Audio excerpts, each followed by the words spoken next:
মধ্যপ্রাচ্যের আকাশে এখন বারুদের গন্ধ। একদিকে ইসরায়েল আমেরিকার হামলা, অন্যদিকে ইরানের পাল্টা আঘাত। সংঘাতের আগুন ছড়িয়ে পড়ছে গোটা অঞ্চল জুড়ে।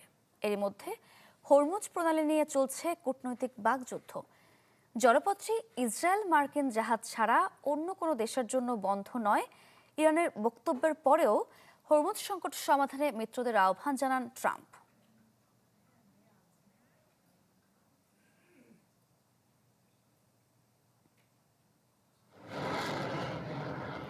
একদিকে বোমা ও যুদ্ধ বিমানের পাল্টাপাল্টি আঘাত, অন্যদিকে বিশ্বব্যাপী জ্বালানি সংকট, সব মিলিয়ে আরও তীব্রতর হচ্ছে মধ্যপ্রাচ্য সংঘাত।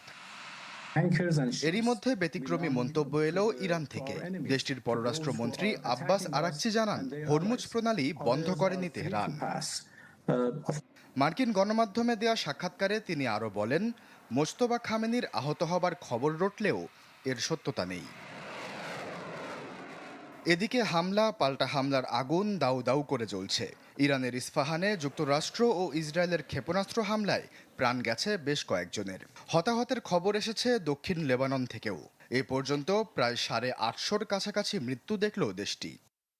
মা, পিম্পল 5 দিনেই চলে যাবে। যাবে না মা। যাক, নিমের 5 অংশের পাওয়ারে 5 দিনেই দূর হবে পিম্পল। হিমালয়া পিউরিফাইং নিম ফেস ওয়াশ। ইরানও পাল্টা জবাব দিয়েছে কড়া হাতে।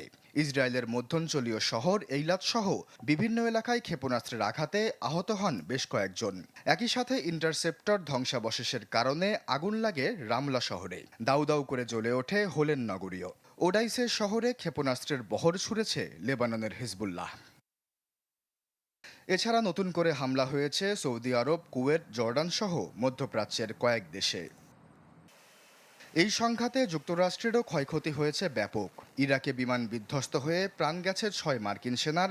এ নিয়ে ইরানের বিরুদ্ধে যুদ্ধে মার্কিন মৃতের সংখ্যা দাঁড়িয়েছে 13 জনে, আহত প্রায় 140। পরিস্থিতির অবনতিতে সকল মার্কিনীকে ইরাক ছাড়ার নির্দেশ দিয়েছে বাগদাদে যুক্তরাষ্ট্রের দূতাবাস। ওমান থেকেও জরুরি নয় এমন কর্মী ও তাদের পরিবারকে সরিয়ে নেওয়া হচ্ছে। এদিকে মার্কিন প্রেসিডেন্ট ডোনাল্ড ট্রাম্প বলছেন, উপসাগরীয় তেলের উপর নির্ভরশীল মিত্র দেশগুলোকে হরমুজ প্রণালী উন্মুক্ত রাখতে এগিয়ে আসতে হবে। তিনি দাবি করেন, ইরান আলোচনায় বসতে চাইছে, তবে শর্ত এখনও সন্তোষজনক না হওয়ায় এই মুহূর্তে কোনো চুক্তিতে যেতে রাজি নন তিনি। আশ্বাস চৌধুরী, চ্যানেল 24।